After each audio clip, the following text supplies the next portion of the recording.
माझा हॅलो. हा येतोय. येतोय. नमस्कार, मी अतुल आठवले. नुकतेच 10वी आणि 12वीच्या परीक्षेत निकाल जाहीर झालेत. यात उत्तीर्ण होणाऱ्या सर्व विद्यार्थ्यांचे आठवले सांस्कृतिक मंचातर्फे खूप खूप अभिनंदन. 10वी इयत्तेत आलं की पुढे काय करायचं हा प्रश्न सर्वसाधारणपणे प्रत्येक विद्यार्थ्याला आणि त्यांच्या पालकांना पडतो. या प्रश्नाचे उत्तर शोधण्यासाठी आणि योग्य ते मार्गदर्शन देण्यासाठी आज आठवले सांस्कृतिक मंचाने ख्यातनाम समुपदेशक आणि वक्ते डॉक्टर प्रदीप आठवले यांना आमंत्रित केले आहे. आपण त्यांचा परिचय करून घेऊया. डॉक्टर प्रदीप आठवले यांचा जन्म डोंबिवलीत झाला आणि त्यांनी प्राथमिक शिक्षणही डोंबिवलीतच घेतले होते. डॉक्टर प्रदीप आठवले यांनी मुंबई युनिव्हर्सिटीतून BA आणि MA सायकोलॉजी हा विषय घेऊन केलं होतं. त्यांनी आपल्या करिअरची सुरुवात एक मेडिकल रिप्रेझेंटेटिव्ह म्हणून केली होती.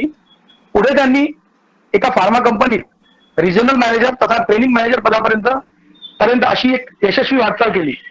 त्या दरम्यान त्यांची ओळख एका ऑस्ट्रेलियन इमिग्रेशन वकिलाशी झाली आणि डॉक्टर प्रदीप आठवले त्या वकिलांच्या व्यवसाय संबंधित सेमिनार भारतात तसेच परदेशात आयोजित करू लागले. डॉक्टर प्रदीप आठवलेंनी पुढे मॉस्को युनिव्हर्सिटीतून PhD केलं आणि पुढे त्यांनी रशिया तसंच अन्य परदेशी युनिव्हर्सिटीतही भेट दिली होती. सध्या ते 9वी ते 12वीच्या विद्यार्थ्यांना त्यांच्या पुढील वाटचालीसाठी समुपदेशन करून योग्य ते मार्गदर्शन करतात. त्यांची एक उत्तम नट तथा उत्तम वक्ते अशी ख्याती आहे. अशा या आपल्याच आठवले कुटुंबातील ज्येष्ठ विद्वान आणि प्रेरणादायी व्यक्तीकडून आज आपल्याला मार्गदर्शन लाभले आहे. चित्पावन आठवले परिवारातर्फे डॉक्टर प्रदीप आठवले यांचे सहर्ष स्वागत करून आपला वेळ आणखी न घेता कार्यक्रमाची पुढील सूत्रे मी डॉक्टर प्रदीप आठवले यांच्याकडे सोपवतो. नमस्कार. मला खूप आनंद होतोय आज ह्या आठवले परिवार, सांस्कृतिक परिवार आणि तिथल्या सर्व आपल्या लोकांशी बोलताना. माझी ओळख तर करून दिलीच आहे आता, त्याची वेगळी ओळख करून देण्याची काही गरज नाही. पण जसं आत्ता आठवलेंनी सांगितलं की स्वप्नील आठवलेंनी की जसं आज करिअर काउन्सिलिंग हा विषय हा खूपच मोठा आहे. म्हणजे त्या सगळ्या याच्यामध्ये करिअरच्या बाबतीमधल्या अनेक संधी कितीतरी असतात, पण किती विद्यार्थी त्याचा विचार करतो? ठराविक साच्यानी पुढे जाणारे विद्यार्थी हे जास्त दिसून येतात. मी नेहमी सांगतो, आज माझं वय फक्त 70 वर्षाचा तरुण आहे मी, आणि मी गेली 36 वर्षे विद्यार्थी घडवायचं काम करतोय. भारतात परदेशात माझे कार्यक्रम होतात. आता मी जेव्हा सांगतो की माझं म्हणणं असं असतं, थोडंसं ऑफबीट प्रोग्राम्स तुम्ही बघा. आणि ऑफबीट प्रोग्राम्स म्हणजे जे सर्वसाधारणपणे मुलं घेतात किंवा मुली घेतात त्याऐवजी वेगळा कुठला अभ्यासक्रम आपण चांगला निवडू शकतो का, त्याचा आपल्याला पुढे फायदा कसा होईल आणि त्याच्यामध्ये किती कॉम्पिटिशन आहे, या सगळ्या गोष्टींचा विचार आज विद्यार्थी आणि त्यांच्या पालकांनी सुद्धा करणं खूप गरजेचं आहे. आता असं आहे की करिअर म्हटलं तर काय हो, करिअर सगळं आपल्या रोजच्या दैनंदिन जीवनापासूनच्या सगळ्या गोष्टी, रोटी कपडा मकान. भारत हा एक कृषीप्रधान देश आहे, बरोबर? रोटी कपडा मकान, आता किती लोक ऍग्रिकल्चर मध्ये जातात शिक्षण घ्यायला. आज मी कोकणात आहे, गुहागरमध्ये आहे, आणि दापोली कृषी विद्यापीठ, राहुरी कृषी विद्यापीठ, असे अनेक खूप मोठमोठी विद्यापीठं इकडे आपल्या महाराष्ट्रात आणि भारतात आहेत. किती मुलं त्याचा विचार करतात की आपण जाऊ आणि त्या क्षेत्रामध्ये काम करूया? नाही करत, फार कमी दिसतात. सो त्यामुळे ऍग्रिकल्चर म्हणजे BSc ऍग्रिकल्चर तुम्ही करू शकता. ऍग्रिकल्चर मध्ये बरेच विभाग आहेत. हॉर्टिकल्चर आहे, टिश्यू कल्चर आहे, वायनरी आहे. आमच्या इथे जवळच म्हणजे गुहागरच्या जवळ, चिपळूणच्या जवळ सावर्डा म्हणून गाव आहे, तिथे सह्याद्री सोसायटी आहे, एज्युकेशन सोसायटी आहे, म्हणजे शेखर निकमांची. तिथे हे सगळे अभ्यासक्रम चालतात. अनेक विद्यार्थी तिथे येऊन ऍडमिशन घेतात आणि शिकतायत. सो विद्यार्थी मित्रमैत्रिणींनो आणि पालक मित्रमैत्रिणींनो, जरूर याचा विचार करा.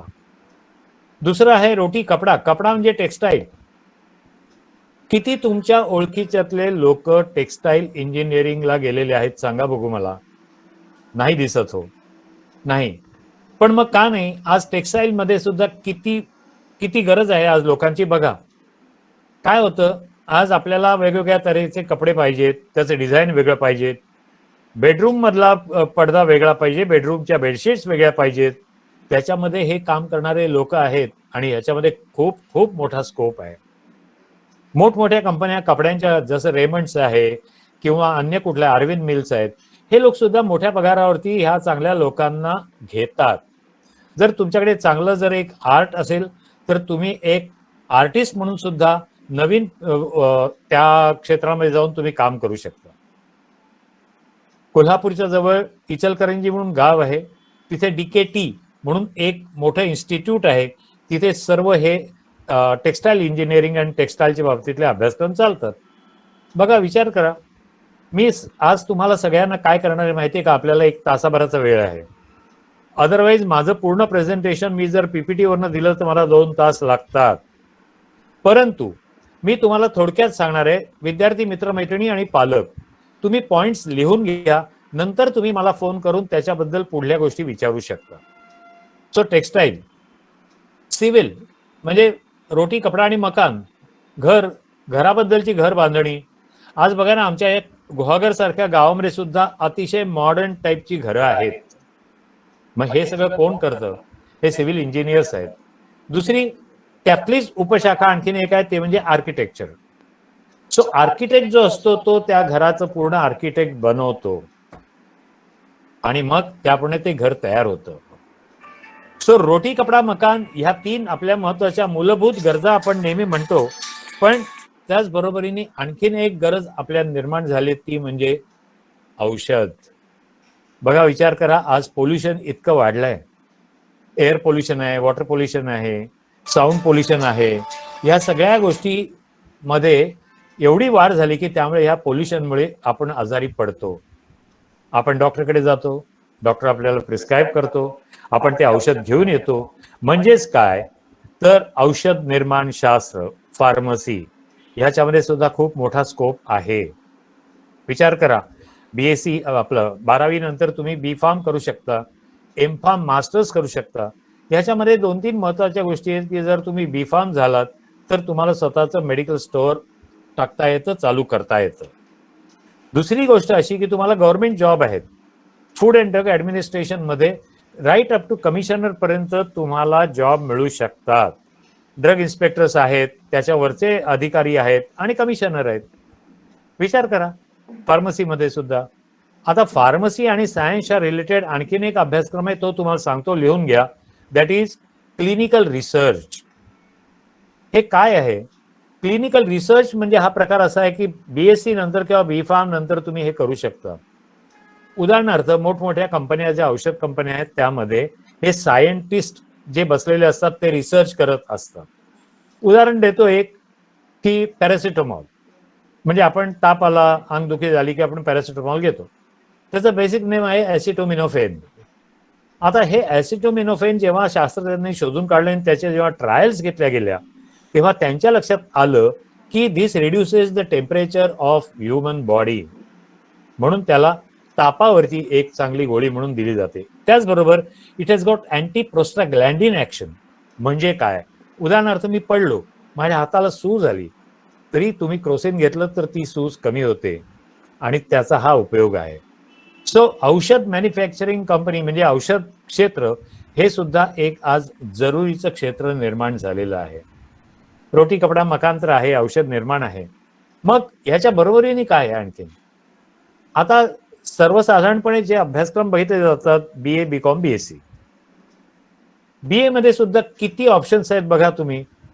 तुम्हाला जर बॅचलर ऑफ आर्ट्स करायचं असेल तर you can do BA with Sanskrit, BA with foreign language, त्याचबरोबर BA with geography, BA with history, BA with dance, Kathak, Bharatanatyam, BA with music आणि BA आमचा सायकोलॉजी हा विषय. BA विथ सायकोलॉजी तुम्ही करू शकता, मास्टर्स करू शकता. सो आर्ट्स मध्ये सुद्धा BA मध्ये अनेक काही ब्रँचेस आहेत, त्याचा आपण विचार करू शकतो.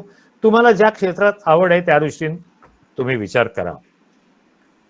सायन्स त्याच्या अगोदर कॉमर्स, B.Com. कॉमर्स मध्ये कसं होतं की B.Com, मी 12वी नंतर मी कॉमर्सला गेले किंवा गेलो. तुम्ही B.Com झालात, एमकॉम झालं, त्यानंतर पुढे तुम्हाला काय काय आहेत options? Either you can do MBA in finance, HR, मार्केटिंगमध्ये तुम्ही करू शकता चांगल्या प्रीमियर इन्स्टिट्यूटमधनं. त्याचबरोबर तुम्हाला चार्टर्ड अकाउंटंट म्हणजे CA पण होता येतं, कंपनी सेक्रेटरी पण तुम्ही होऊ शकता. ह्या सगळ्या ऑप्शन्स, अशा अनेक ऑप्शन्स इव्हन कॉमर्समध्ये पण आहेत. सायन्समध्ये काय काय आहे? BSc, तुम्ही सायन्स करता, ठीक आहे. 12वी सायन्स नंतर तुमच्याकडे अनेक ऑप्शन्स उपलब्ध आहेत. 12वी सायन्स, BSc, MSc, त्यानंतर तुम्ही लॅब टेक्निशियन म्हणून तुम्ही टेक्नॉलॉजिस्ट होऊ शकता. वेटरनरीमध्ये तुम्हाला डॉक्टर म्हणून तुम्हाला जर जायचं असेल तर 12वी सायन्स नंतर तुम्ही ते पण वेटरनरी सायन्स किंवा ॲनिमल हजबंडरी म्हणतात त्याला, त्याच्यामध्ये सुद्धा तुम्ही जाऊन डॉक्टर होऊ शकता. डॉक्टर व्हायची बरेच लोकांना एक ख्वाहिश असते किंवा बरेच वेळा पालकांना वाटतं की माझा मुलगा, माझी मुलगी ही डॉक्टर व्हावी. आता हे शेवटी सगळ्या गोष्टी त्या मुलाच्या आणि मुलीच्या क्षमतेवर अवलंबून असतात. तू डॉक्टर हो, तू इंजिनियर हो, पालकांनी कृपा करून मुलांवरती प्रेशर देऊ नका. त्यांच्या आवडी निवडी काय आहेत ह्या बघा आणि त्या दृष्टिकोनातूनच त्यांना पुढे वाटचाल करून दे. सो सायन्समध्ये जसं मी आता हे म्हटलं की तुम्हाला इव्हन डॉक्टर होता येतं. नर्सिंग खूप चांगला एक अभ्यासक्रम आहे, पण ज्याला आवड आहे त्यांनीच जावं नर्सिंगमध्ये. BSc नर्सिंग तुम्ही करू शकता. GNM, ANM तुम्ही करू शकता. चांगल्या नोकऱ्या आहेत, भारतात आहेत, परदेशात पण त्यामध्ये चांगल्या नोकऱ्या मिळतात. कारण आज हॉस्पिटलची संख्या पण वाढते. एवढ्या हॉस्पिटलच्या वाढलेल्या संख्यांमध्ये सुद्धा तुम्हाला नर्सेसची गरज पडते. मग डॉक्टर कुठले हो? डॉक्टर आपण नेहमी म्हणतो ठराविक MBBS. आता MBBS ला नीट परीक्षा तुम्ही द्यायची, MBBS ला तुम्ही ऍडमिशन मिळते का नाही हा एक मोठा प्रश्न असतो. भारतामध्ये कॉलेजेस किती आहेत आणि नीटला बसणारे विद्यार्थ्यांची संख्या किती व्यस्त आहे बघा तुम्ही. कशी मुलं ही जाणार MBBS ला? पण मग डॉक्टरला आणखीन पण पर्याय आहेत, जसं BAMS, bachelors in Ayurvedic medicine. आयुर्वेदाला पण खूप चांगला स्कोप आहे. आज लोक बरीचशी आयुर्वेदाकडे वळत आहेत. ॲलोपॅथी आणि ॲलोपॅथी मधले साईड इफेक्ट्स असतील किंवा काही असेल त्याने आयुर्वेदाकडे जात आहेत. सो BAMS, BHMS म्हणून आणखीन एक ब्रँच आहे, बॅचलर्स इन होमिओपॅथी.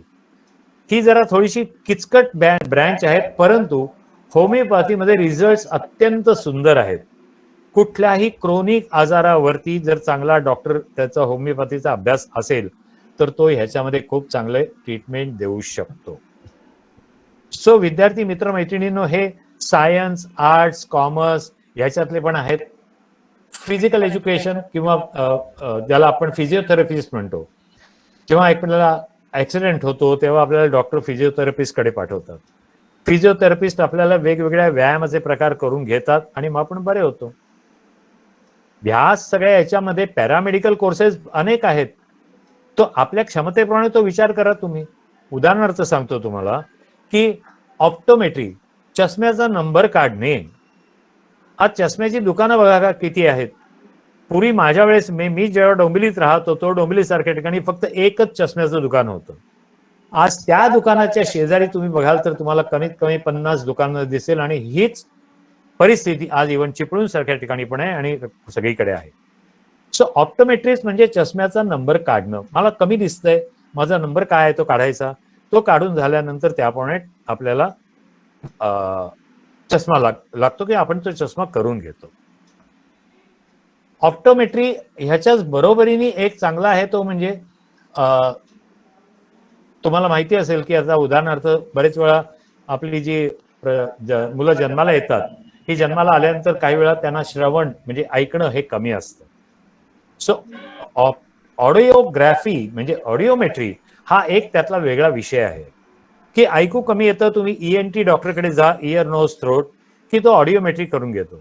म्हणजे हिअरिंग लॉस किती प्रमाणात आहे त्याप्रमाणे ते तुम्हाला काही गोष्टी सजेस्ट करतात. उदाहरणार्थ हिअरिंग एड वापरा किंवा ऑपरेशन करा किंवा काय असेल ते. ओके. स्पीच थेरपी ही आणखीन एक आहे बघा. आज जितके आपली 125 करोड आबादी आहे किंबहुना त्याच्याही पेक्षा जास्त, बरेच वेळा मूल जन्माला येतं, मुलं जन्माला येतात ते तोतरी बोलतात. मग ह्यांना कोण आहे? मग ह्यांना स्पीच थेरपिस्ट जे असतात ते त्यांना ट्रीटमेंट देतात, त्यांना सांगून त्यांच्याकडनं काही व्यायाम करून घेतात आणि मग ते लोक नीट बोलायला लागतात. सो हे पॅरामेडिकल मधले असे अनेक अभ्यासक्रम आहेत. मेडिकल क्षेत्र तसं खूप मोठं आहे. तुम्ही एमबीबीएस होऊन परत चालत नाही, पुढे पोस्ट ग्रॅज्युएशन व्हायला पाहिजे. मग त्या पोस्ट ग्रॅज्युएशन मध्ये सुद्धा अनेक विविध ब्रँचेस आहेत. सो त्याचा विचार करावा लागतो आणि मगच तुम्ही त्यामध्ये एक चांगलं करिअर करू शकता.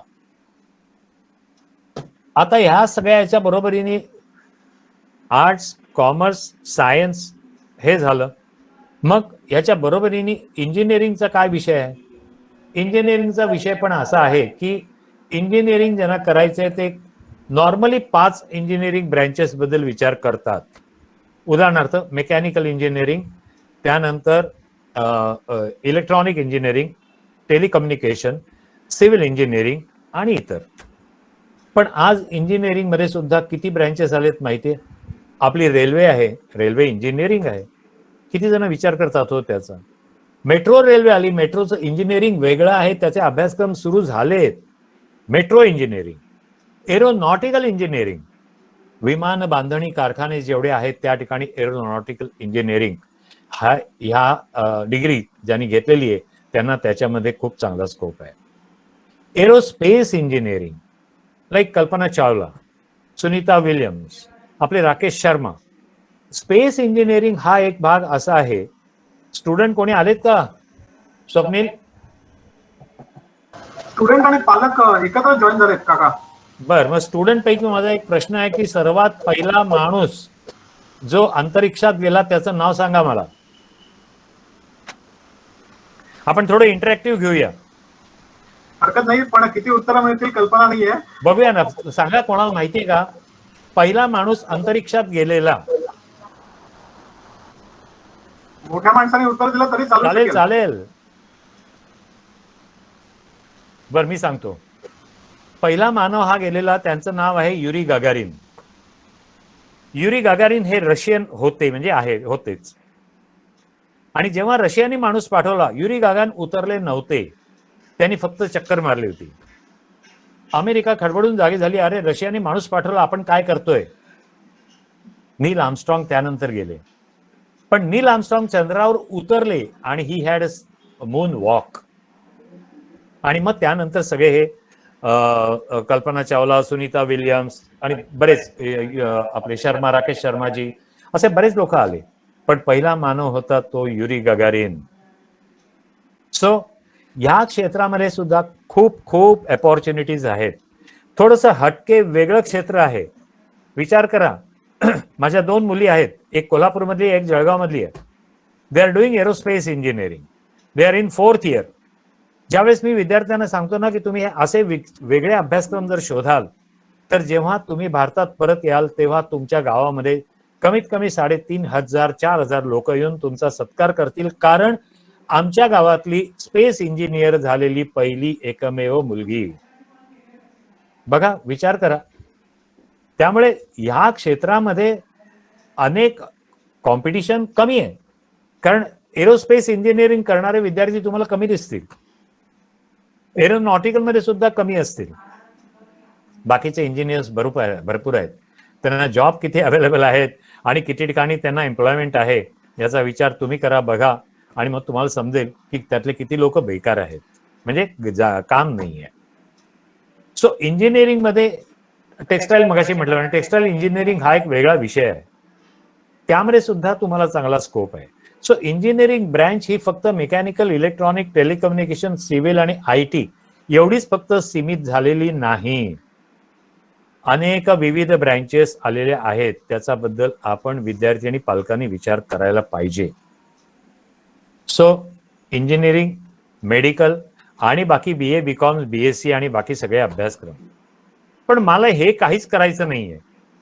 उदाहरणार्थ, जर एखादा पालक म्हणाला की माझा मुलगा घरच्या घरी चांगला फॅन रिपेअर करू शकतो, मोटरसायकल, स्कूटर रिपेअर करू शकतो, माझ्या घरच्या घरी तो फ्रीज रिपेअर करू शकतो, मग ITI का नाही तुम्ही विचार करत? Indian training institute, industrial training institute, ITI. Sorry, चुकलं, काका हसले वरती समोर बघून. कोण हसले? Anil. Industrial training institute, ITI. आज ITI ला तुम्ही कमी लेखू नका. ITI झालेले माझे अनेक विद्यार्थी आहेत आज, पर्टिक्युलरली बघा, English speaking countries like Australia, New Zealand, Canada ह्या ठिकाणी ITI NCTVT झालेल्या मुलांना मुलींना खूप मागणी आहे.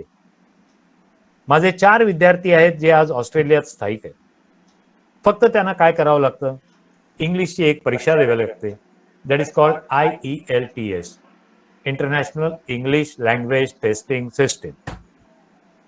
ही परीक्षा ब्रिटिश काउन्सिल घेते आणि ही जर परीक्षा तुम्ही पास झालात आउट ऑफ 9 बँड्स, म्हणजे आपण असं म्हणूया की 90 पैकी मिनिमम 65 ते 70 तुम्हाला मिळायला पाहिजेत, म्हणजे 7 बँड्स, तर तुमचा व्हिसा होऊ शकतो.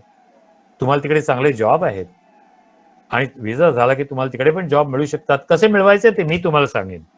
तुमच्यापैकी कोणी जर ITI करणार असेल किंवा करत असतील तर मला जरूर सांगा, मी तुम्हाला मदत करीन. माझा एक अनुभव सांगतो विद्यार्थी पालक मित्रमैत्रिणींना. आमच्या इथे गुहागरला ITI आहे, 75 विद्यार्थी आहेत, तिथे मी गेलो होतो. तिथे मी त्यांना माझ्या काही विद्यार्थ्यांच्या बद्दल बोललो की माझे विद्यार्थी ITI झालेले, सातारा झोपडपट्टीतला विद्यार्थी, एक मुसलमान विद्यार्थी आहे झाकीर हुसेन मुल्ला म्हणून, आज तो महिन्याला 5.5 लाख इंडियन रुपीज कमवतोय, ऑस्ट्रेलियात आहे. IELTS द्यायला त्याला खूप त्रास झाला कारण तो झोपडपट्टीतला होता. इंग्लिश लँग्वेज त्याच्या घरात कोणी नाही, आजोबा, त्याचे वडील इथपर्यंत कोणालाही आणि ह्याला सुद्धा नाही, पण त्यांनी त्यात अथक मेहनत घेतली. जेव्हा तो माझ्या कार्यक्रमाला आला होता ना, मी त्याला प्रश्न विचारला होता, म्हटलं झाकीर तुला का जायचंय तिकडे? त्यांनी मला उत्तर खूप छान दिलं होतं, ऐकण्यासारखं आहे. तो म्हणाला मला डॉलर्स कमवायचे, डॉलर्स. मी म्हटलं का? त्यांनी मला सांगितलं की आमची ही 3री पिढी झोपडपट्टीतली आहे, म्हणजे माझे आजोबा, माझे वडील आणि मी. माझ्या पुढल्या पिढीला झोपडपट्टीत ठेवायचं नाही, तर मला चांगले पैसे पाहिजेत. म्हटलं आज काय करतोस तू? सर मी ITI ऑटोमोबाईल आहे, सातारा कोरेगाव मध्ये. तो मुलगा रस्त्याच्या कडेला 2 व्हीलर दुरुस्त करायचा, 11 वर्षापूर्वीची ही घटना सांगतोय. म्हटलं मग काय आता? म्हणजे ह्या ह्याच्यात मी आज 3-4 हजार रुपये कमवतोय, आणखीन 10 वर्षांनी 30,000 कमवीन, पण माझी स्वप्न पूर्ण होणार नाही आहेत. मला चांगलं घर पाहिजे, बंगला पाहिजे, मला गाडी पाहिजे, मला मुलांना चांगलं शिक्षण पाहिजे. त्यामुळे ITI ला कमी लेखू नका. ITI करणारे जर कोणी असतील तर जरूर करा. पालकांना सुद्धा मी सांगतो की एखादा विद्यार्थी म्हणाला मला ITI करायचंय तर त्याला नाउमेद करू नका. फक्त त्याचं इंग्रजी चांगलं व्हायला पाहिजे, जेणेकरून तो IELTS ही परीक्षा देऊ शकेल, म्हणजे मगच तो परदेशात जाऊ शकेल या इंग्लिश स्पीकिंग कंट्रीजमध्ये. सो असे अनेक विविध आपल्याकडे ऑप्शन्स अवेलेबल आहेत. ITI नंतर 2-3 आणखीन महत्वाच्या गोष्टी आहेत की समजा काही विद्यार्थी स्पोर्ट्समध्ये खूप चांगलं काम करत आहेत, म्हणजे तो चांगला खेळाडू आहे, चांगला खेळतोय, तर तो सुद्धा त्याच्यामध्ये ग्रॅज्युएशन करू शकतो. उदाहरणार्थ बॅचलर्स इन फिजिकल एज्युकेशन. आज बॅचलर्स इन फिजिकल एज्युकेशन ह्याच्यामध्ये सुद्धा अनेक पोस्ट आहेत, म्हणजे प्रायव्हेट सेक्टरमध्ये आहेत, गव्हर्नमेंटमध्ये आहेत, सेंट्रल गव्हर्नमेंट, स्टेट गव्हर्नमेंटमध्ये पण आहेत. त्याचबरोबर शाळा कॉलेजमध्ये एक क्रीडा शिक्षक नेमलेला असतो आणि नेमणंच त्यांना गरजेचं असतं. सो क्रीडा शिक्षक म्हणून तुम्ही काम करू शकता. त्याचबरोबर उरलेल्या वेळात तुम्ही ज्या गावात राहता, बाजूला चांगला ग्राउंड आहे, ह्या ठिकाणी तुम्ही मुला मुलींना बोलवून त्यांना फिजिकल एज्युकेशन देऊन ॲज ए ट्रेनर म्हणून तुम्ही तिथे पण काम करू शकता. सो हा एक विषय डेफिनेटली लक्षात ठेवा. हॉटेल मॅनेजमेंट हा एक खूप बघितलेला मी विषय आत्ताच्या याच्यात. ठीक आहे, ज्याला हॉटेल मॅनेजमेंट करायचंय त्यांनी जरूर करावं, परंतु त्यामध्ये मी तर सांगेन की तुम्हाला एक फॉरेन लँग्वेज येणं खूप गरजेचं आहे. म्हणजे तुम्हाला चांगल्या हॉटेल्स, 5 स्टार 7 स्टार हॉटेलमध्ये जॉब मिळू शकतो. तुमची पर्सनॅलिटी तुम्हाला ग्रूम करायला पाहिजे. फ्रंट ऑफिसला काम करायचंय, किचनला काम करायचंय, तर तुम्हाला चांगले पदार्थ बनवता यायला पाहिजे.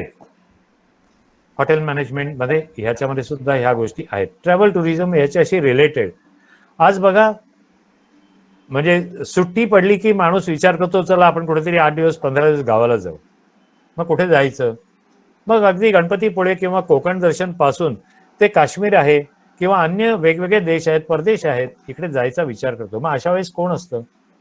ट्रॅव्हल टुरिझम क्षेत्रात काम करणारे लोक जे असतात, ट्रॅव्हल एजन्सीज, यांच्याकडे हे लोक अप्रोच होतात की मला स्वित्झर्लंडला जायचंय, मला 8 दिवसाचा प्रोग्राम मला करून द्या, तुम्ही त्यांना प्रोग्राम करून देऊ शकता.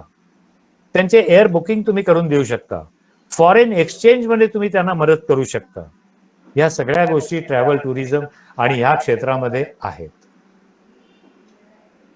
आणखीन एक महत्वाची गोष्ट सांगतो, 12वी नंतर नॅशनल डिफेन्स अकॅडमी याचा बद्दल जरूर मुलांनी विचार करावा. मुलींनी सुद्धा 2 वर्ष झाली, आता मुलींना सुद्धा त्याच्यात ऍडमिशन घेता येते.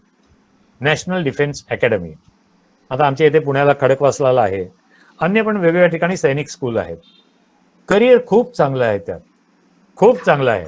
एक तर तुम्ही भारत मातेसाठी काम करता, तुम्हाला दुसरी गोष्ट अशी की तुम्हाला चांगले पगार, चांगल्या फॅसिलिटीज आहेत. रिटायर झाल्यानंतर सुद्धा तुम्हाला त्यामध्ये खूप चांगले म्हणजे फॅसिलिटीज मिळू शकतात. सो नॅशनल डिफेन्स अकॅडमी हा एक विषय आणखीन एक लक्षात ठेवा. डिफेन्सच्या बरोबरीने एक विषय चांगला आहे, तो म्हणजे असा ओशनोग्राफी. ओशन म्हणजे समुद्र. काही पालकांना माहिती आहे का व्हॉट इज ओशनोग्राफी? असेल तर हात वर करा, मला काही लोक दिसत आहेत.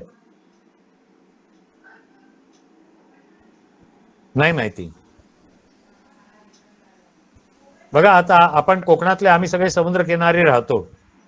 ओशनोग्राफी समुद्राच्या तळाशी असलेले जीव जंतू अश्म याच्यावरचा अभ्यास आहे. हा कुठे होतो? गोवा युनिव्हर्सिटीमध्ये होतो. आपल्या इथे मुंबई युनिव्हर्सिटीमध्ये पण हा अभ्यासक्रम आहे ओशनोग्राफीचा. सारंग कुलकर्णी मालवणकर हे नाव लक्षात ठेवा, लिहून घ्या, पाहिजे तर गुगलवरती टाका. सारंग कुलकर्णी मालवणकर, मालवण मधला मुलगा, स्क्युबा डायव्हिंग शिकवायचा. मी त्याला भेटलोय, कारण मालवणमध्ये टोपीवाला कॉलेजमध्ये माझे 2 कार्यक्रम झाले. स्क्युबा डायव्हिंग शिकवता शिकवता एक दिवस तो मला बोलला, सर मी पुढे काय करू? म्हटलं, अरे काय करू काय, समोर गोवा युनिव्हर्सिटी आहे, इथे जाऊन ओशनोग्राफी कर. He did it. बॅचलर्स केलं त्यांनी, डॉक्टरेट घेतलंय. त्यानंतर आज मी तुम्हाला अभिमानाने सांगतो, सारंग कुलकर्णी मालवणकरला भारत सरकारने एक सबमरीन घेऊन दिलेली आहे. वर्षातले 6 महिने सारंग कुलकर्णी मालवणकर समुद्राच्या तळाशी रिसर्च करत असतो. बघा काय करिअर आहे. आज जर अशा प्रकारचे करिअर ऑप्शन्स आपल्याकडे इव्हन भारतात अवेलेबल आहेत, मग आपण त्याचा का विचार करायचा नाही?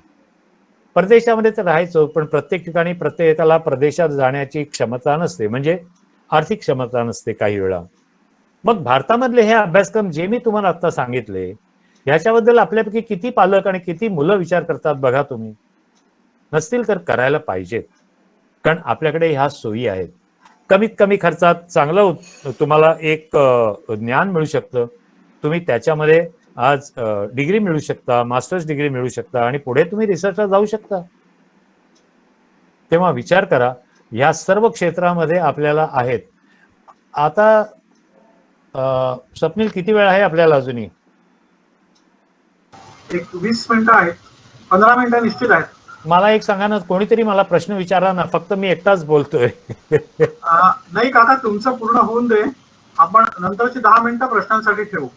हो, हरकत नाही, पण माझे 10 मिनिटं मी काय, आता हे बघा, जर मी मेडिकल इंजिनिअरिंग, ओशनोग्राफी पासून स्पेस इंजिनिअरिंग पासून अनेक विविध अभ्यासक्रमांवरती मी बोललेलो आहे. आता ह्याच्या व्यतिरिक्त कोणाला आणखीन काही माहिती पाहिजे का? हा माझा प्रश्न आहे, विचारा ना मला. अहो, माझी पण परीक्षा घ्या ना. साधं, माझी पण परीक्षा घ्या थोडीशी. माझं काही चुकतंय का मला समजेल. पुढल्या कार्यक्रमात मी अपग्रेड करू शकेन मला. नमस्कार, मी बोलू का? माझं नाव आठवले. नमस्कार. हा, मी आपला कार्यक्रम मगाचपासून ऐकतेय. तर मला थोडी लॉ बद्दल माहिती मिळाली तर बरं होईल. ओके, तुम्ही कुठून बोलताय आता? मी तळेगावहून बोलतेय. लॉ म्हणजे आता बेसिकली बघा, लक्षात घ्या, एक तर अत्यंत कॉम्पिटेटिव्ह फील्ड आहे हे, बरोबर. आज लॉ झालेले म्हणजे BA LLB किंवा LLB झाल्यानंतर तुम्ही मास्टर्स केलं तरी सुद्धा त्यामध्ये आज कॉम्पिटिशन भरपूर आहे. किती वकील आपल्याला स्ट्रगल करताना दिसतात बघा. म्हणजे जेव्हा मधुरा, तू जेव्हा एक लॉ ग्रॅज्युएट झाल्यानंतर तुला एस्टॅब्लिश व्हायला कमीत कमी 20 वर्ष लागतील. अरे बापरे. बर. हा, बघ ना, विचार करा. पण त्याचबरोबरीने लॉ केल्यानंतर तुम्ही इंटरनॅशनल लॉ हा एक जो प्रकार आहे ज्याच्यामध्ये खूप कमी मुलं जातात. तू बर. लिहून घे, त्याच्याबद्दलची माहिती घे. हा. सो त्याच्यामध्ये सुद्धा तुम्ही गेला तर त्यामध्ये इतका वेळ लागणार नाहीये तुम्हाला. इंटरनॅशनल लॉ, बर. मग इंटरनॅशनल लॉ मध्ये सगळीकडे ते चालत. तर सिंगापूर मधला लॉ काय आहे? Ministry of man power. मी होतो सिंगापूरला. बर. मिनिस्ट्री ऑफ मॅन पॉवर यांचे कायदे वेगळे आहेत तिथे. हम्म. असे प्रत्येक देशाचे कायदे वेगळे आहेत. तो अभ्यास तुम्ही करू शकता आणि त्या दृष्टिकोनातून तुम्ही पुढे काम करू शकता. बर बर बर. ओके. हो हो, धन्यवाद धन्यवाद सर. Thank you very much. आणि काय माहिती लागली तर विचार मला. माझा नंबर दिलेला आहे, देईन मी परत. हा, नमस्कार काका. बोला. हा, मी समीर आठवले रत्नागिरीवरनं बोलतोय. हा हा. तुम्ही आता डिफेन्स करिअर बद्दल तुम्ही सांगितलं, तर त्याबद्दल विचारायचंय. एनडीए शिवाय डिफेन्स मध्ये काही ऑपॉर्च्युनिटीज आहेत का इतर? नाही, बेसिकली कसं आहे माहितीये का, तुम्ही मला दिसत नाहीये. तुम्ही याच्यात नाही आहे का कुठे? नाही, मी ऑन करतो. बरं, हा, आता दिसला समीर. Okay okay. हा. बरं बरं. कसं आहे, कुठल्याही गोष्टींचं एक बेसिक शिक्षण घ्यावं लागतं, हे तर मान्य आहे तुम्हाला. हो हो हो. बरोबर. आता बेसिक शिक्षणासाठी सैनिकी शाळा पण आहेत. होय. पण त्याचबरोबर सैनिकी शाळांमधनं वरच्या पोस्टवरती मेजर, कर्नल, त्यानंतर आणखीन पोस्टवरती गेलेले किती लोक आहेत बघा. सो नॅशनल डिफेन्स अकॅडमी ही जी एक भारत सरकारची अकॅडमी आहे, ह्याच्यामध्ये तुम्ही एक शिक्षण घेतलं तर तुम्ही त्यामध्ये खूप काही वेगवेगळ्या पोस्टवरती जाऊ शकता. मी सैनिक शाळांना कमी लेखत नाहीये, चांगलं आहे ते सुद्धा. म्हणजे मुलांना सैनिक शिक्षण किंवा ह्याच्या बाबतीतली आवड निर्माण व्हावी, हे शाळेपासून, म्हणजे मला असं वाटतं माझ्या मैत्रिणी 8वी 9वी पासून नंतर ह्या सैनिक शाळांमध्ये ऍडमिशन होतात. त्याच्यामध्ये फिजिकल ट्रेनिंग आहे, तुम्हाला वेगवेगळ्या प्रकारच्या कसरती कराव्या लागतात, तुमच्याकडे स्टॅमिना किती आहे तो बघावा लागतो. हे सगळ्या गोष्टी तुम्ही ह्या 12वी पर्यंत करू शकता आणि मग त्यानंतर तुम्ही नॅशनल डिफेन्सला जाऊ शकता. बरोबर. सो नॅशनल डिफेन्स अकॅडमी ह्या प्रकारची ही अकॅडमी जी आहे की जे तुम्हाला एक चांगला सैनिक नाही, एक चांगला आर्मी मधला अधिकारी घडवतात. मग त्याच्यामध्ये बरेच ब्रांचेस आहेत. पायलट आहे, ज्याला पायलट व्हायचंय, वैमानिक व्हायचंय, तो त्याच्यामध्ये जाऊ शकतो. मरीन इंजिनिअरिंग आहे किंवा मरीन एक ब्रँच आहे ज्याच्यामध्ये सुद्धा एक चांगलं स्कोप आहे किंवा बाकी अपॉर्च्युनिटीज खूप चांगल्या आहेत. सो अशा बऱ्याचशा गोष्टी अवेलेबल आहेत. तो त्याचा विचार करा. हो, थँक्यू. धन्यवाद. थँक्यू. आणि कोण?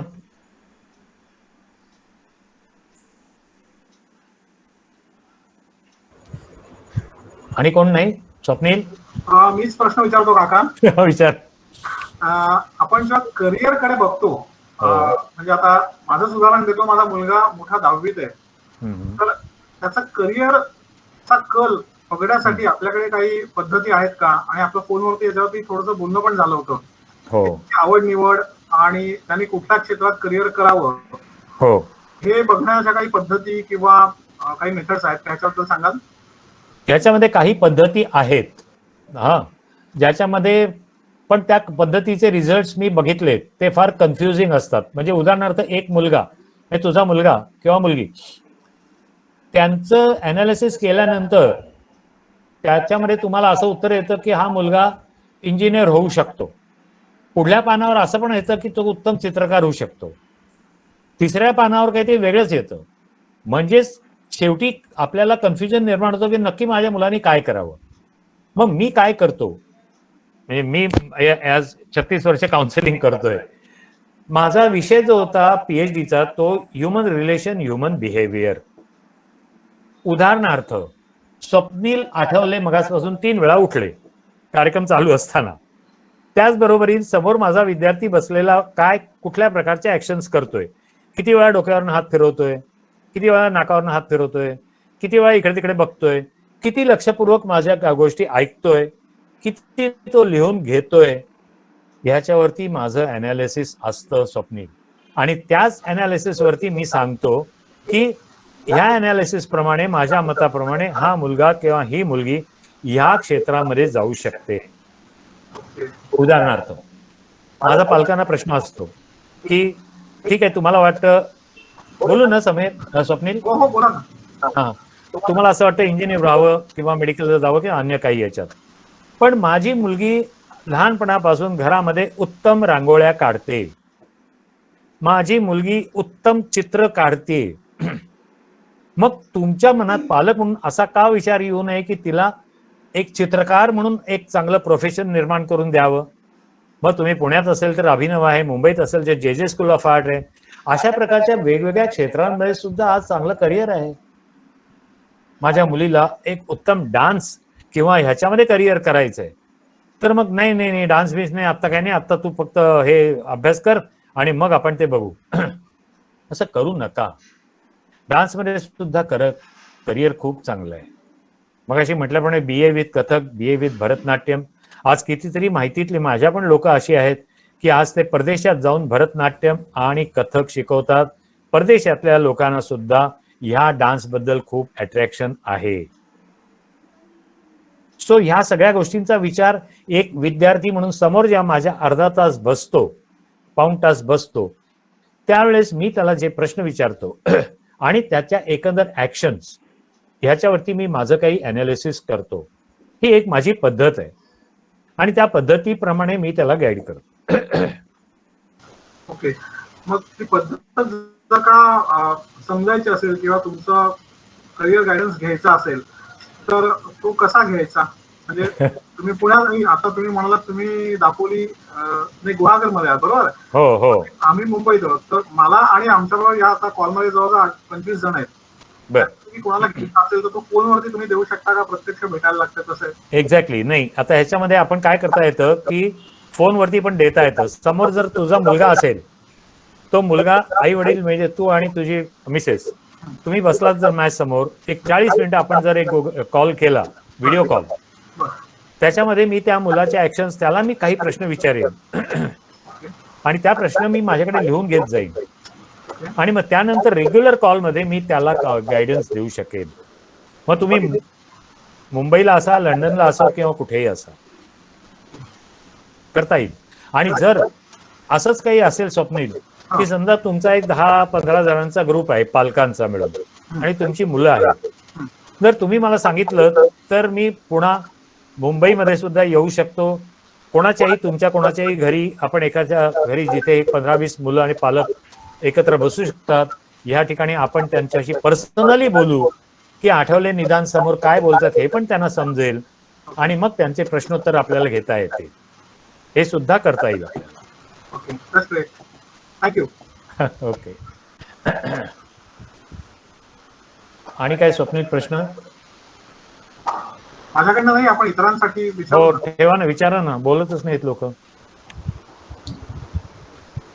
मधुरा आठवले, तुला समजलं ना लॉच्या बाबतीतलं? हो हो हो सर. हा. ऍक्च्युली मला नाही, माझाही मुलगाच आहे आता, त्याचं 1-2 वर्षापूर्वी 12वी झाली आहे, त्याच्यासाठी मला विचारायचं होतं. तू राहतेस कुठे? अगदी आवर्जून प्रश्न विचारला, पण तुम्ही फार छान मार्गदर्शन करताय, अगदी सहज सोप्या भाषेत आणि समजेल असं. थँक्यू. मी विचारलं राहतेस कुठे तू? मी तळेगावला. हा, तळेगाव. अच्छा अच्छा अच्छा. मुंबई, पुणा कुठेही जर गेलीस, हा, एक पालक म्हणून तू या तिथल्या कुठल्याही कोर्टाची इथे एक फेऱ्या मार. बर. कोर्टाच्या बाहेर आणि बघ हे वकील काय करतायत, बरोबर, how they are struggling for their business. Yes. हेच मी म्हणतो की सी, तुम्हाला लॉ करायचंय, मग लॉ जर करायचं असेल तर इंडस्ट्रियल लॉ वेगळा आहे, इंटरनॅशनल लॉ वेगळा आहे. ह्या सगळ्या वेगवेगळ्या लॉच्या ज्या पोट शाखा आहेत, पण त्याच्यामध्ये जर तुम्ही मास्टरी घेतली तर तुम्हाला खूप चांगला स्कोप आहे. म्हणजे मला बोल. हेच हवं होतं की एक टिपिकल जो नेहमीचा रूट आहे त्याच्याकडे न जाता लॉज चूज करून बाकी काही त्याच्यात अदर काही ऑप्शन्स आपल्याकडे असतात का, की जे फार कमी मुलं निवडतात. आता बघ, तुला एक सांगतो मधुरा, मेडिकल लॉ आहे, माहितीये तुला? नाही, फारसा ऐकिवात नाही, असंच होतं ना. नाही, ऐकिवातच आहे. कारण तुला सांगतो, मेडिकल या क्षेत्रामध्ये आता बऱ्याचशा काही चुकीच्या घटना घडलेत. ओके, एखादं, मी डॉक्टर कोणी बघत असतील तर रागावतील, पण काही चुकीच्या घटना घडल्या तर त्याला मागणी कोण करणार? त्या घटना घडलेल्या बाबतीमध्ये ज्या पेशंटच्या बाबतीत किंवा कोणाच्या बाबतीत झालंय तर वकीलपत्र कोण घेणार? ज्याच्याकडे मेडिकल ह्या क्षेत्रातला लॉ किंवा याची माहिती आहे तोच माणूस घेऊ शकतो ना. बरोबर, अगदी बरोबर. हा, तसंच इंडस्ट्रियल लॉ, आज इंडस्ट्रीमध्ये किती गोष्टी आहेत. इंडस्ट्रीमध्ये अनेक गोष्टी आहेत. लोकांचे नोकर कपात होते, मग ते लोक एजिटेशन करतात, मग त्यानंतर मग बऱ्याच काही गोष्टी होतात. मग तिथे एक वकील उभा राहतो वकीलपत्र घेऊन आणि ते त्या कंपनीकडे जातात. सो याच्यासाठी तुम्हाला इंडस्ट्रियल लॉ माहिती पाहिजे, काय आहे लॉ हा. सो ह्या सगळ्या वेगवेगळ्या शाखा आहेत, त्याच्यामध्ये तुम्हाला लॉ आता बघ कसं होतं की क्राईम ही ब्रँच एक अशी आहे ना की ज्याच्यामध्ये क्रिमिनल लॉ हा लॉ जो आहे फोरेन्सिक ह्याच्यामध्ये सुद्धा खूप चांगला स्कोप आहे.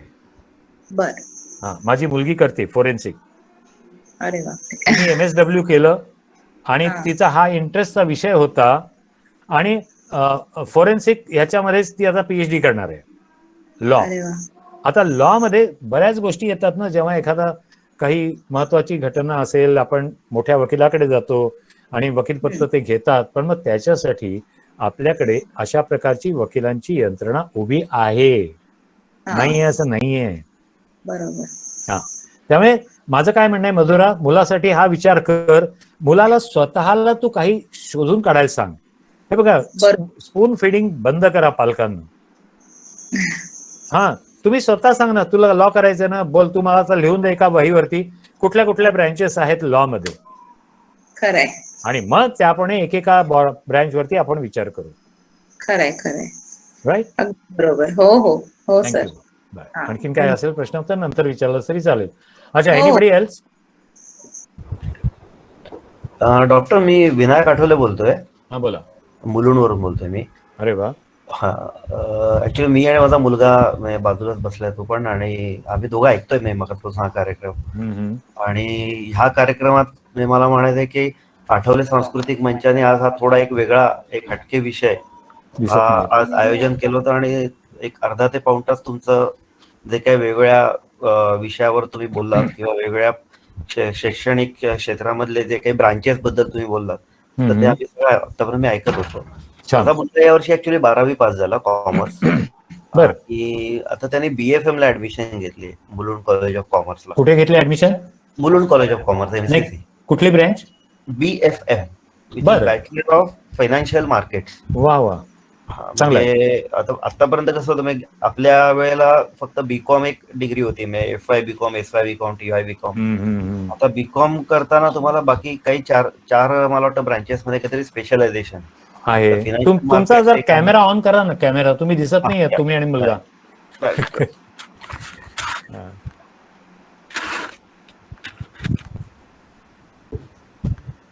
हा, मग तुम्ही बोलत राहा, हरकत नाही.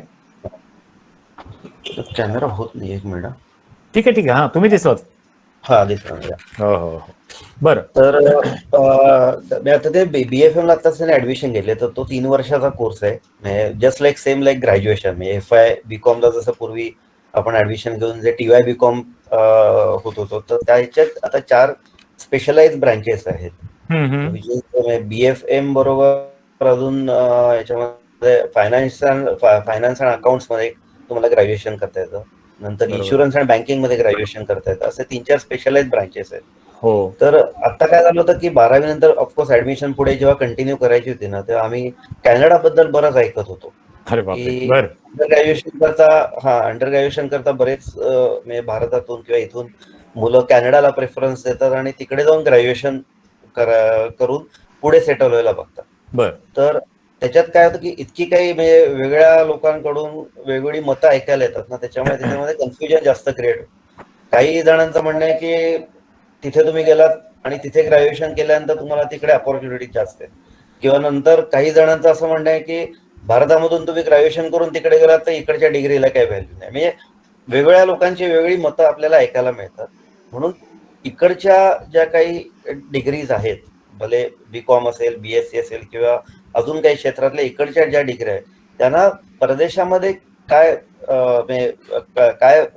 कोणत्या प्रकारची व्हॅल्यू आहे किंवा तिथे त्या डिग्रीला कुठच्या ह्याच्यामध्ये लोकल युनिव्हर्सिटीच्या अगेन्स्ट काय कन्सिडर केलं जातं. मी याच्याबद्दल बोलतो थोडक्यात की उदाहरणार्थ हे जे अभ्यासक्रम आहेत, आता तुम्ही जे म्हणालात या प्रकारचे जे अभ्यासक्रम आहेत हे तुम्ही भारतामध्ये करताय आणि तुम्हाला कन्फ्युजन असं निर्माण होतंय की इथे केलं तर ह्याला किंमत नाही, परदेशात केलं तरच त्याला किंमत आहे, असं काही नाहीये. नाही असं नाही. आता ही सपोज हे जी डिग्री आहे किंवा आता एक प्युअर ग्रॅज्युएशन आहे, इथे तुम्ही करतात आणि याच्यानंतर तुम्ही इथे पण आज पुढे पोस्ट ग्रॅज्युएशन करता, मला वाटतं MBA कोर्सेस आहेत किंवा त्याच्यानंतर काय आहेत ना.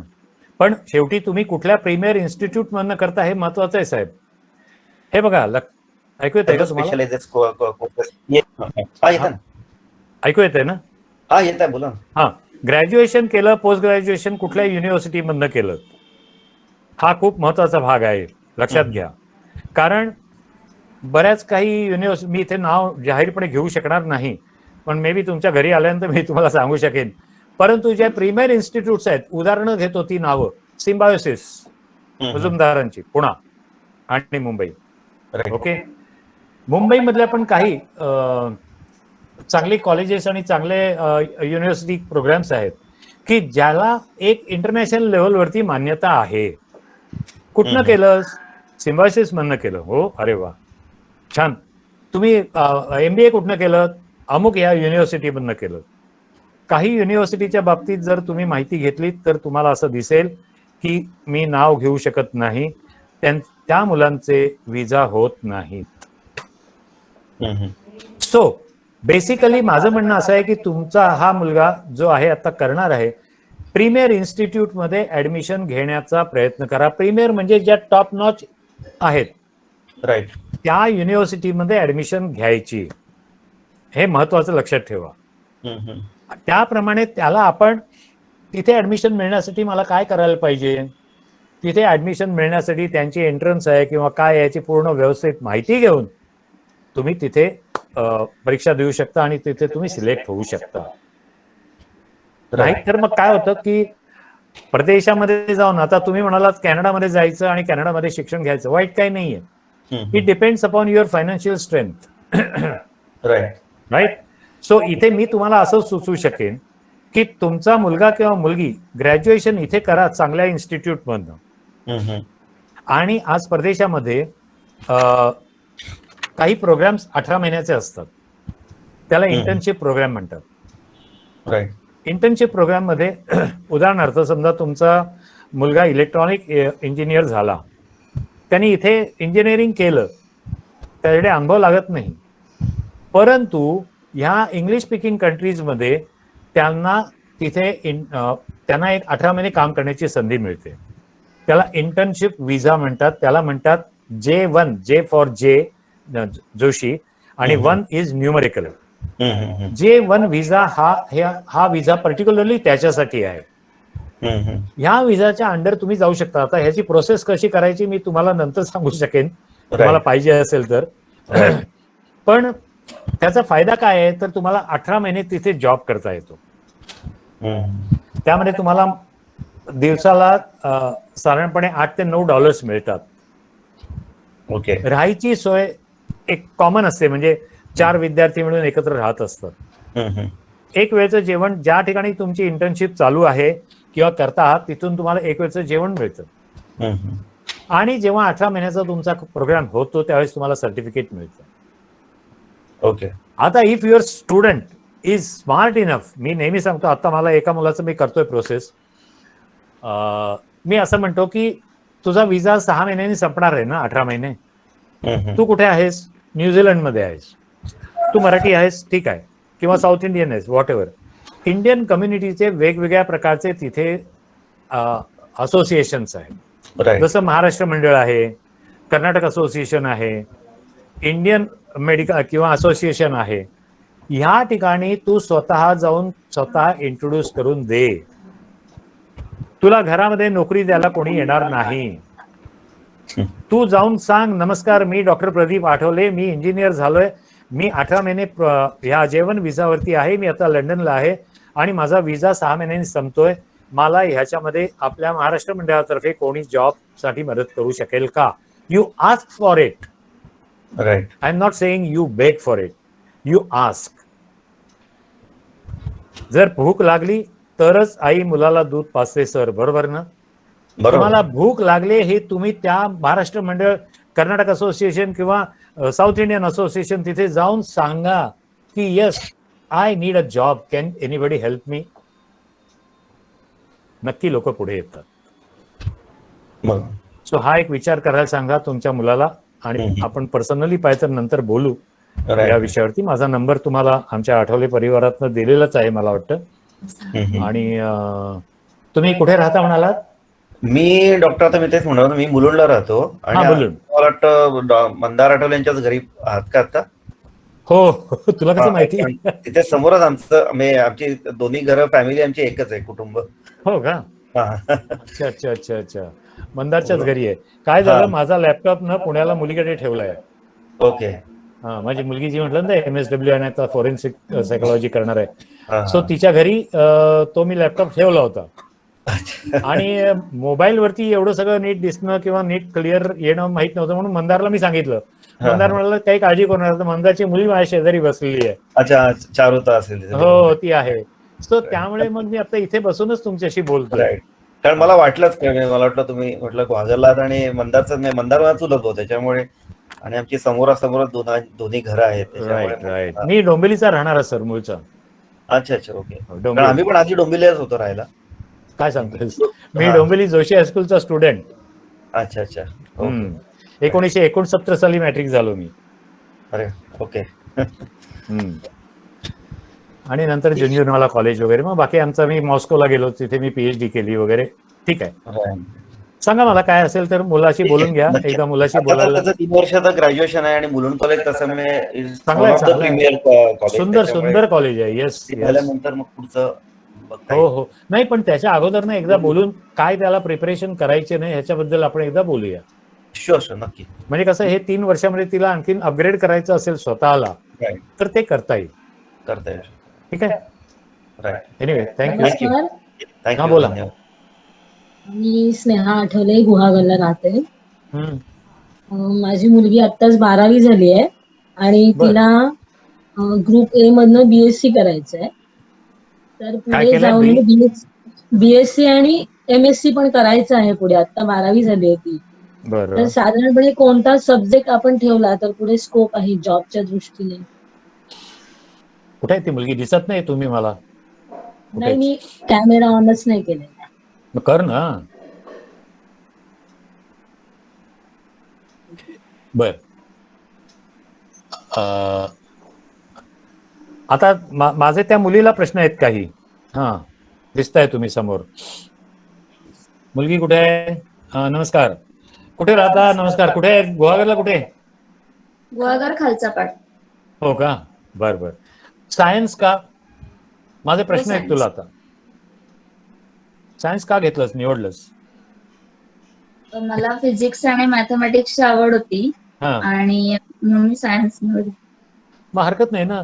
मग आता आई विचारते मला की कुठल्या क्षेत्रात पुढे जावं. फिजिक्सची जर तुझी आवड असेल तर फिजिक्स हा एक खूप चांगला विषय आहे. जसं मगाशी मी म्हटलं, aerospace engineering, like Kalpana Chawla, किंवा अंतरिक्षात जे लोक संशोधनासाठी जातात, physics is very important subject for them. So त्याच्यावरती कॉन्सन्ट्रेट कर. आणि गुहागरमध्येच राहतो तर एकदा समक्ष येऊन भेट ना मला समोर. मी वरच्या पार्टमध्ये राहतो. चहा प्यायला ये किंवा तुझ्या घरी चहा प्यायला बोलाव. आपण समक्ष बस. तुम्ही चहा प्यायला या आमच्याकडे. चालेल ना, येतो ना. चालेल, चहा मिळेल, बस झालं. चालेल, बोलूया एकदा. तुझं नाव काय बाळा? स्नेहा? नाही, माझं नाव गार्गी आठवले. गार्गी आठवले. बरं. खालचा पाठ कुठे राहता? खालचा पाठ प्रश्न असा होता की तिला फिजिक्स पण आवडतं आणि मॅथ्स पण आवडतं. मग पुढे आपल्याला आता शेवटी जॉबच्या दृष्टीने कोणता विषय ठेवावा म्हणजे आपल्याला स्कोप आहे, असं मला विचारायचं होतं. पण तिला जॉबच करायचा आहे का? हो, सरळ आहे. नाही, हे आई म्हणून तू आता ठरवू शकत नाहीस. मी तुला सांगतो, तुम्ही हा विषय असा मुलांवरती हे करू नका की तिने जॉबच तिचं करा. मत नाही, तिलाच प्रश्न मला मी विचारलाय, पण तो तिचा आहे, कारण की ती विचारत नव्हती मगाचपासून. मी पहिल्यापासून सगळं ऐकते. म्हटलं मलाच राहवलं नाही, म्हटलं तर मीच विचारते, म्हणून मी कॅमेरा ऑन करून प्रश्न विचार. हा नाही, हरकत नाही, मला समजलं. आता पहिले बेसिकली जॉबच जर करायचा असेल तर जॉब करण्यासाठी जेव्हा तू अजूनही 3 वर्षांनंतर ग्रॅज्युएट होऊन बाहेर पडशील, बरोबर हो की नाही? हो बोल ना. हा, मग ह्या 3 वर्षामध्ये अनेक वेगवेगळ्या प्रकारच्या अपॉर्च्युनिटीज येऊ घातलेल्या आहेत, ज्याच्यामध्ये फिजिक्स हे तुमचं महत्वाचं ठरणार आहे. आता माझा तुला प्रश्न आहे, आपण एकाच गावात राहतो, एक वही घे, फिजिक्स आणि ह्याच्या संदर्भामध्ये तुला कुठे कुठे अपॉर्च्युनिटीज राहणार आहेत हे तुझ्या माहितीप्रमाणे सांग मला. मगाशी मी एका कोणाला तरी स्टुडंटला सांगितलं, तुम्ही स्पून फिडिंग नाही करायचं. मी हा चमचा घे, हे जेव, नाही, हाताने जेव. आता आज तू एवढं शिकतेस, तू म्हणतेस मला फिजिक्स आणि मॅथमॅटिक्स किंवा या क्षेत्रात मला पुढे करिअर करायचंय, तर मग तुझी पण विचारशक्ती काही वेगळी असणार आहे.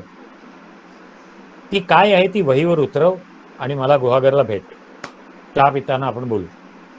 पण त्यात तुझं होमवर्क व्हायला पाहिजे. परत हाच प्रश्न तू आणि तुझ्या आईने मला विचारता कामा नये. तू मला हे सांगू शकते, सर मी हे बघितलं, फिजिक्स आणि मॅथमॅटिक्स माझे हे जर 2 सब्जेक्ट असतील तर ह्या 1 2 3 4 5 6 7 या 7 ठिकाणी मला जॉब किंवा करिअरचे ऑप्शन्स आहेत, हे बघ ना, मला सांग. ठीक आहे चालेल. मॅडम, बरोबर ना? मी आईला विचारतोय. नाही, बरोबर आहे अगदी. आणि आम्ही तिला पहिल्यापासून म्हणजे दोन्ही मुलांना सेल्फ स्टडी. बर, ठीक आहे, हरकत नाही. सो आपण भेटू गुहागरात. आणि कोण? 10:01 झालेलं आहे. आपण अजून 2 प्रश्न घेऊयात. हा, बोला बोला बोला. अजून नाही, काका मी स्वप्नील बोलतोय. मी म्हटलं अजून 2 प्रश्न घेऊयात, कोणाचे असतील जर. कोणाचे असतील तर घ्या ना, पटापट सांगा ना.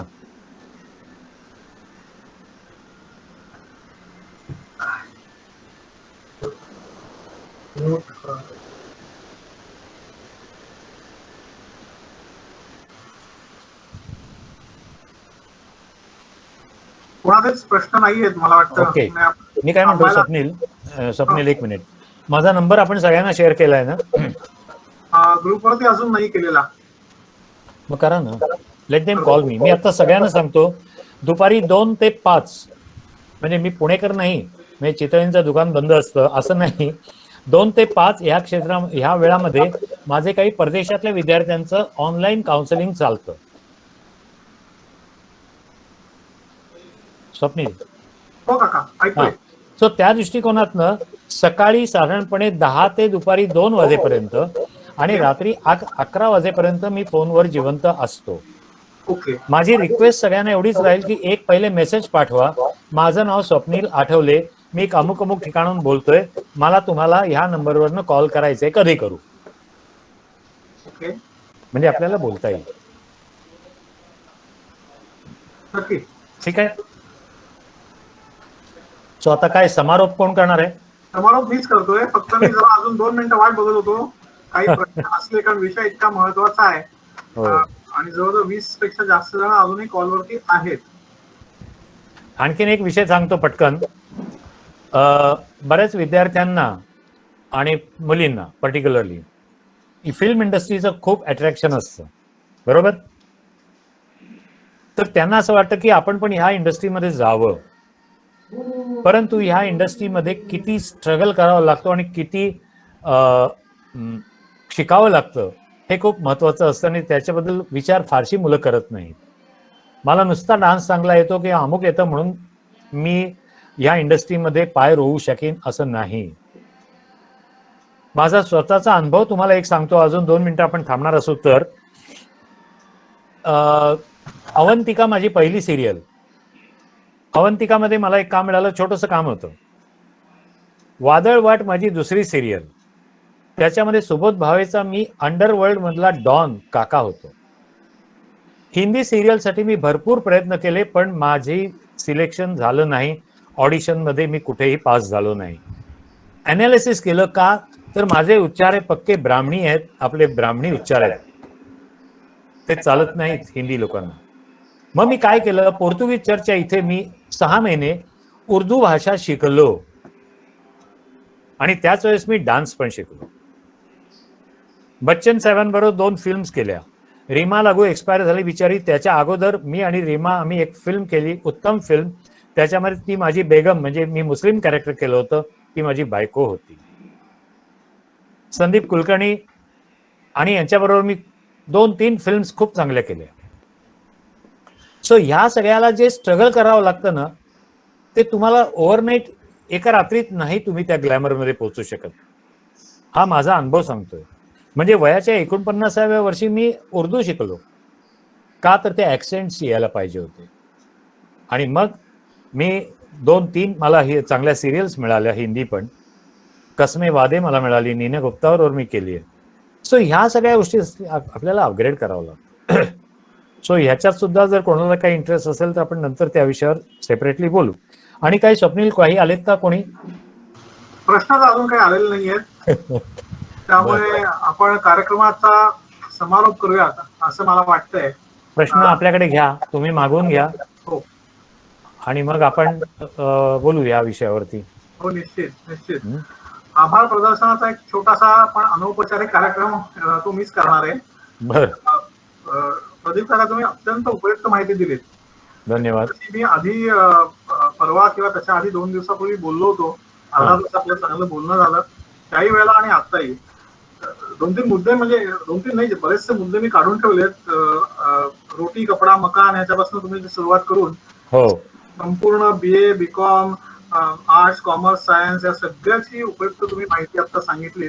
महत्वाचा मुद्दा मला जो मी नोट केलाय तो मुलांच्या आवडीनिवडी बघा. हा एक अत्यंत महत्वाचा मुद्दा आहे जो मी नोट केलाय माझ्यासाठी.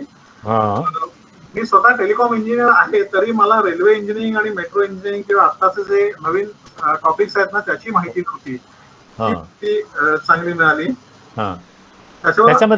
त्याच्यामध्ये मी तुला एक सांगतो पटकन. रेल्वे इंजिनिअरिंगच्या बाबतीमध्ये आणि मेट्रो इंजिनिअरिंग, माटुंगा आहे ना, माटुंग्याला झेड ब्रिज आहे ना, झेड ब्रिज. हा, झेड ब्रिजच्या खाली एक मोठीच्या मोठी बिल्डिंग आहे रेल्वेची. तिथे जर कोणी गेले ना, आम्ही आता सगळ्यांना सांगतो, जर रेल्वे इंजिनिअरिंग प्रचंड स्कोप आहे, तिथे जाऊन तुम्हाला सगळी माहिती मिळेल कुठले कुठले अभ्यासक्रम आहेत ते. Yes, continue Swapnil. ओके. IITचं पण मला उदाहरण फार छान वाटलं, ज्या झाकीर या मुलाबद्दल. स्पोर्ट्स मॅनेजमेंट, हॉटेल मॅनेजमेंट, ओशिओनोग्राफी हा एक नवीन टॉपिक होता माझ्या दृष्टीने, कदाचित इतरांना माहिती पण असेल. त्यामुळे अशी वेगवेगळ्या क्षेत्रातली माहिती अतिशय उत्तम रीतीने तुम्ही सांगितलीत आणि सादर केलीत. थँक्यू. त्याबद्दल संपूर्ण आठवले परिवारातर्फे आपले आभार, आपले धन्यवाद. थँक्यू. तुमचा नंबर ग्रुपवरती शेअर करतो. हो. इथे कोणाला समजा काही प्रश्न विचारता आले नसतील, आपण डॉक्टर प्रदीप यांना 1 to 1 प्रश्न विचारू शकता. त्यांनी मगाशी वेळ पण सांगितली, सकाळी 10 ते 2, बरोबर? होय. आणि त्यावेळेला आपण त्यांना पहिला मेसेज करू. त्यामुळे तुमचे पुन्हा एकदा धन्यवाद प्रदीप काका. मी आठवले परिवाराचा पहिले धन्यवाद म्हणतो. त्याचं कारण असं की आठवले परिवार ह्या सर्वांनी मिळून एक मला इथे बोलण्याची संधी दिली आपल्या सर्व लोकांच्या समोर. हे मला नक्कीच खूप चांगलं वाटतंय. मी इतके कार्यक्रम केले मी, आज मी माझ्या परिवारासंबंधी समोरच बोलतोय. हा आणखीन एक वेगळा अनुभव आणि अनुभव चांगला होता. सो आय होप मी जे काही बोललोय त्याच्यामध्ये काही चुका झाला असतील, कोणी सिनियर लोक असतील तर मला क्षमा करा. आणि काही जर चांगल्या गोष्टी पटल्या असतील तर त्या आत्मसात करा आणि त्याच्यात आपण पुढे जाऊया. आणखीन पण काही मला नवीन माहिती मिळाली तर मी तुम्हाला देत राहील. धन्यवाद. Thank you very much. सर्वांना अनेक शुभेच्छा. पाऊस भरपूर पडतोय आमच्या इथे कोकणात, तुमच्या मुंबई पुण्यात पण. तेव्हा सर्वांनी काळजी घ्या आणि आपल्या विद्यार्थ्यांवरती पण लक्ष ठेवा. ठीक आहे. थँक्यू. आपण लॉग आउट करूया call. Yes sir. Okay. No.